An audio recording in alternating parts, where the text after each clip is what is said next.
The gap was about the width of a man's spread hand. Below the great spinning frame, between the iron underframe and the floorboards gone black and slick with oil, there was that much clearance and no more, and into it, for 14 hours of a working day, they sent a child. The machine above him was longer than a railway carriage. It had a moving part, a heavy wheeled carriage, that ran out along its rails, drawing the cotton into thread, then drew back again to wind it on. Out and back, all day, at the steady pace of a thing that does not tire and was never built to stop. Under it, as it moved, fell a constant fine snow of cotton. The spinners called it fluff or fly, and that fluff was money. It could be gathered up and spun again, so someone had to go in and get it. That someone was small enough to fit.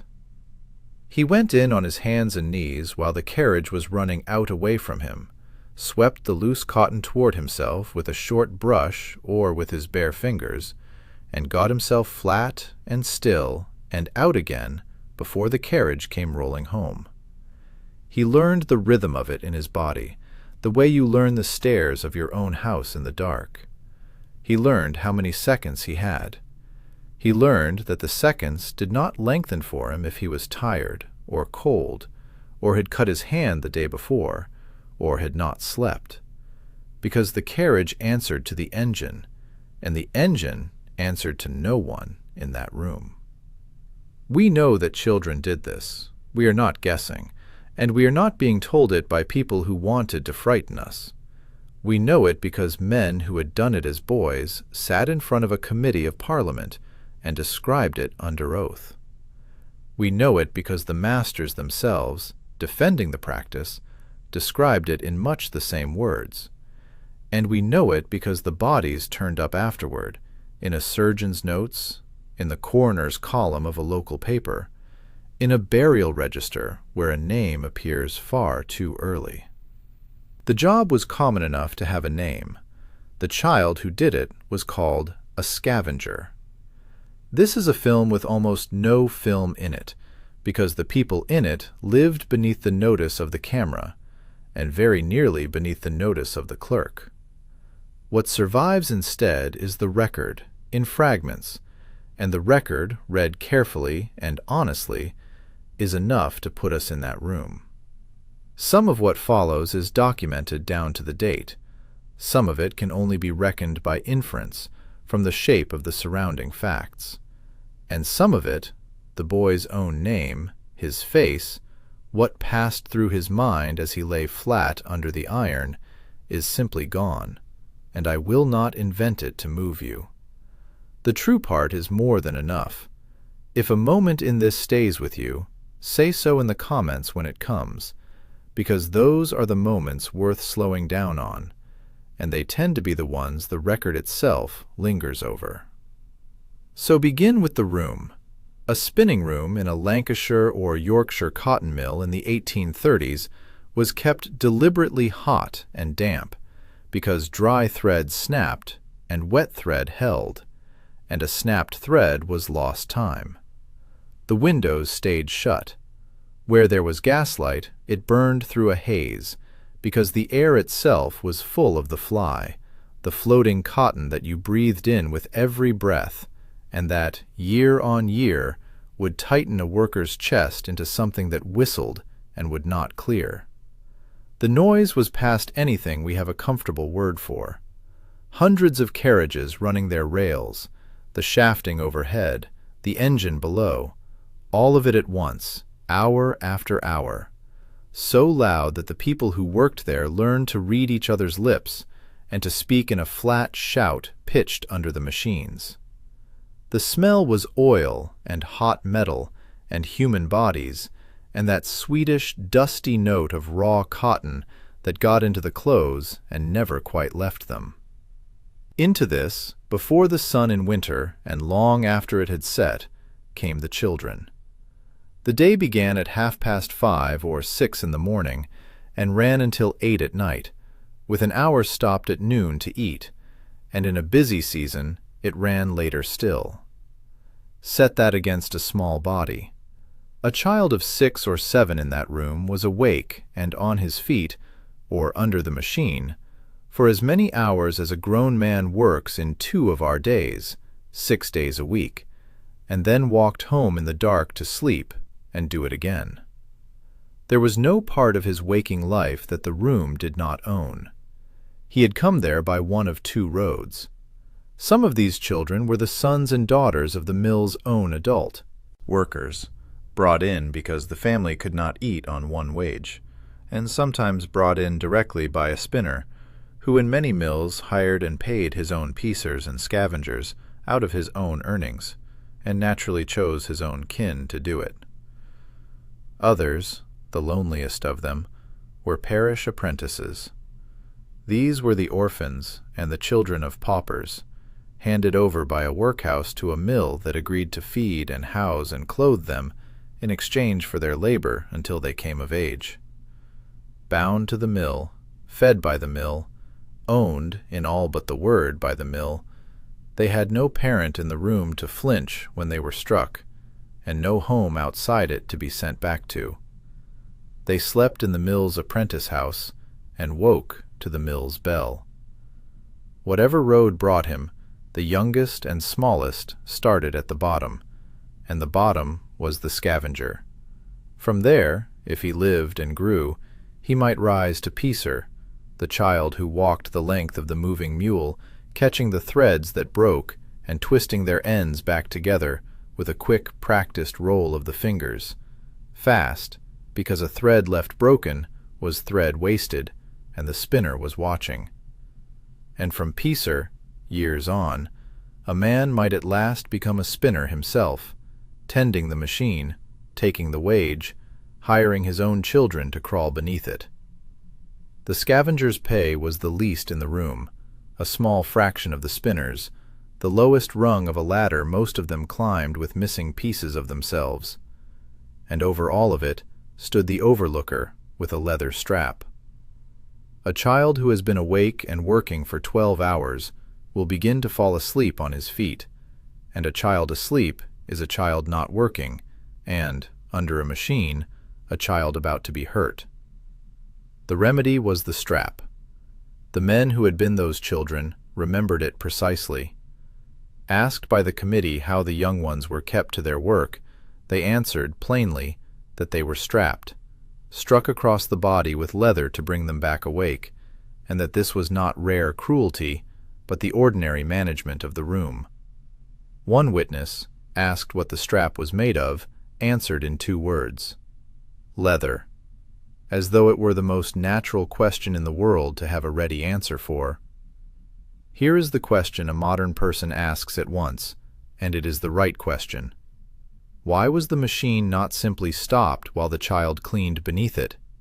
Stop the carriage, sweep in safety, start it again. It is so obvious that its absence is the whole horror. The answer is money, and it is exact. The spinner was paid by the weight of thread his machine produced. Every minute the carriage stood still was thread not spun, and the thread not spun was his loss, taken from his own wage, not the owner's. To stop the mule so a small boy could sweep beneath it in safety was a cost the man at the machine paid out of his own pocket, minute by minute, and so the mule did not stop, and the boy went under it live. The economics ran straight down through the whole structure and came to rest, finally, on the body of the smallest person present. A scavenger who worked in Manchester named David Rowland set it out for the record about as plainly as it can be set. His job, he said, was to take the brush and sweep under the wheels, working under the direction of the spinners and the piecers, and because he was so often under the wheels, and the machinery never once stopped its perpetual motion, he was, in his own word, liable to accidents constantly. Not occasionally, constantly. It was not that the danger arrived now and then like weather. It was the standing condition of the work. Some years later, a journalist named Angus Reach, writing for the Morning Chronicle, walked through such a room as an outsider and described the same scene from above. The piecers, boys or girls, walking the mule as it advanced and receded, snatching up the broken threads and rejoining them, and beneath them the scavenger, a small boy or girl, going in under the machine to clean it. Two witnesses, one who lived it and one who watched it, and they described the same room. There is a detail in all this that I have to tell you, because it is the kind of fact that says more than a page of argument. The mule's carriage moved in a steady, regular motion, out and back, the same path every time. It would have been a simple thing, mechanically, to fix a brush to the underside of the carriage so that the machine swept its own floor as it ran, riding its own motion, gathering the fluff in one clean pass, and needing no child at all. People at the time saw this. It was not a secret of engineering. It largely was not done, for a long time, in a great many mills, because a child was cheaper than the fitting, and because when the cost of going without the fitting came due, it came due on the child, and not on any column in the owner's ledger. The brush would have cost the owner a little. The boy cost the boy everything, and the boy did not keep the accounts. So now we are back under the machine, and we have to be honest about what happened when the seconds ran out. Most days, for most children, nothing did. They learned the rhythm, and they kept the rhythm, and they came out filthy and exhausted and whole. That is the part that made it bearable to those who ran it. It usually worked. But a child is a child. He is tired in a way that dulls the count. He reaches a half-second too far for a last lock of cotton. His sleeve catches, or, if it is a girl, her long hair swings loose, and the carriage comes home, or the unfenced shafting overhead, the spinning rods and belts that drove the whole room at head height in places, takes hold of what it touches. What it did then, I will tell you with restraint, because these were children, and they are owed that much. Fingers were crushed and taken off. Hands were taken off. Where hair or clothing caught in the moving shafting, the body could be dragged up into it, and the contemporary accounts speak, again and again, of scalps torn from heads, of the flaxen hair of small children pulled out at the root. These are not the inventions of reformers reaching for an effect. They appear in the plain testimony of the people who were there, and in the dry notes of the surgeons who were sent for after, and that is exactly why they are unbearable. There was no drama in how they were recorded. There was only the next line in the book. One of the few of these children whose own voice reached print was a man named Robert Blincoe. He had been a London workhouse orphan, a parish apprentice, sent north as a small child and set to work as a scavenger in the mills. His account was taken down and published in 1832, and in it he described being half-starved, beaten, and on at least one occasion very nearly crushed in the machinery, after which he was punished, not comforted, for failing to finish his cleaning in a single pass. Blincoe survived all of it. He grew up, and in time he ran a small spinning business of his own, which is the only reason we have his words at all. He is the rare scavenger who lived long enough and rose far enough to be written down. For every Blincoe, there were thousands whose names the record never caught, who left no memoir, who are present in our history only as a category and a number. And the numbers are themselves a kind of confession, because of what was not counted. Factory owners were under no general requirement to record the accidents that happened in their mills, so the injuries we can name are only the ones that forced their way into some other ledger. A death that reached a coroner, an inquest that reached a paper, a maiming bad enough that a campaigner wrote it down. The everyday harvest, the finger gone here, the 2 fingers gone there, the hand that never worked right again, carried by men and women through 50 years of the rest of their lives, was for the most part simply never written. we see the tip of it. The economic historian Jane Humphreys, working through what records do survive, found one mill near Cork whose safety was so bad that 6 people died and 60 were mutilated over the course of 4 years. 1 mill, 4 years, 60 bodies marked for life, and that is a mill we happen to have the papers for. If you want to keep walking through worlds like this one, the rooms and the trades and the people the photographs almost missed, then subscribe, and I will take you back into another of them before long. For a long time, this room was simply how things were. The country ran on cotton, and the cotton ran on this, and most people who wore the cloth never thought for one moment about the floor it had been swept up from. Change, when it began the way these things often do, with a single person being told something he could not afterward unhear. On the 29th of September, 1830, a Yorkshire land steward named Richard Ostler was visiting a Bradford manufacturer named John Wood. Ostler was not a radical. He was a Tory and a churchman, a man of settled and conservative views, and he had spent years as a committed opponent of colonial slavery, of the buying and selling of human beings in the West Indies. That was the cause he understood himself to be fighting. And then Wood, his host, told him plainly what was being done to the children in the worsted mills in the district around them, the hours, the youth of them, the state they were worked into. Ostler later said he had lived for years in the heart of the factory country, had counted mill masters among his friends, and had all the while imagined that factories were a blessing to the poor. That same day, with what he had just learned still raw in him, he sat down and wrote a letter to the Leeds Mercury. He called it Yorkshire Slavery, and he aimed it straight at the comfortable contradiction his own country preferred not to look at.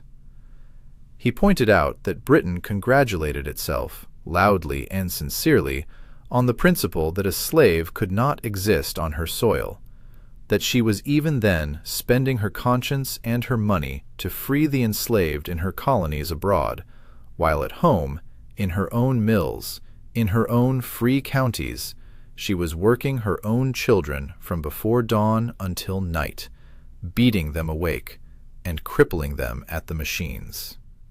He used the word slavery on purpose, and he used it about Yorkshire, and it landed like a thrown stone. The letter caused exactly the storm he wanted. Across the textile districts, working men formed what they called short-time committees, organized, disciplined groups whose single object was a legal 10-hour day for children. Ostler threw himself into the fight and became known, half in mockery and half in earnest, as the Factory King, marching and writing and speaking, a fierce and tireless orator. And in 1832, the cause found a voice inside Parliament itself, in a sympathetic member named Michael Sadler, who took it upon himself to do the one thing that had never properly been done. He set out to gather the evidence. He chaired a parliamentary committee and called witnesses, and he sat and listened while they spoke. They came and they told it. Former child workers, grown now, alongside surgeons and overlookers. A man named William Cooper, who had gone into a flax mill at around 10 and worked, on long days, until 9 or 11 at night, and who described the dust and the strapping. A man named Matthew Crabtree, 22 years old when he gave his evidence, who had begun at the age of 8 and worked from 6 in the morning to 8 at night, and who, asked whether the children were beaten, said that they were. Witness after witness, until the committee's report ran to hundreds of pages, a great unbroken account of what the cotton and the wool had actually cost. I have to give you the honest qualification here, because this channel does not get to keep only the parts that suit it. Sadler's critics, the mill owners chief among them, charged that his questions were leading, that he already knew the answers he wanted and shaped his questions to draw them out, and there is fairness in that charge. The committee was not a neutral court. But the story does not end there, and this is the part that matters. The evidence was disturbing enough that the government appointed a royal commission to look into the same question, a body partly intended to test and check Sadler's findings. That commission disagreed with Sadler on a number of points, and it still concluded, on its own evidence, that children were working hours no child should work, and that the government had no honest choice but to step in and regulate. The reformers' picture was challenged, examined, and in its essentials confirmed by the people sent to doubt it. The witnesses paid for their words. At least half a dozen of the children Sadler interviewed were dismissed from their work for having spoken to him, which tells you, more sharply than any statistic, what kind of power they had testified against. Sadler himself lost his seat in Parliament that same year, beaten at the election, as it happened, by a major mill owner. And so the banner passed to another man, Anthony Ashley Cooper, later the 7th Earl of Shaftesbury, who would carry the cause of the 10-hour day and the factory child for years, long after the first laws were won and found wanting. The first real law came in 1833. The Factory Act of that year said that no child under the age of 9 could be employed in a textile mill at all. Children between 9 and 13 were limited to 8 hours of work a day and 48 in a week. Young persons between 13 and 18 were held to 12 hours a day. Night work for children was forbidden, their working hours confined to the daytime span. The youngest were to receive 2 hours of schooling a day, and the provision that gave the act its teeth, where every earlier law had been toothless. The government would appoint inspectors, paid by the state and answerable to the Home Office, with the power to walk into any mill, unannounced, and to impose penalties on owners who broke the law. That last point is why 1833 is remembered, because it was the first factory law in the country's history that anyone was actually charged with enforcing. The laws before it, in 1802 and 1819 and 1831, had set their own limits and then provided no one to check whether the limits were kept, and so they were not kept.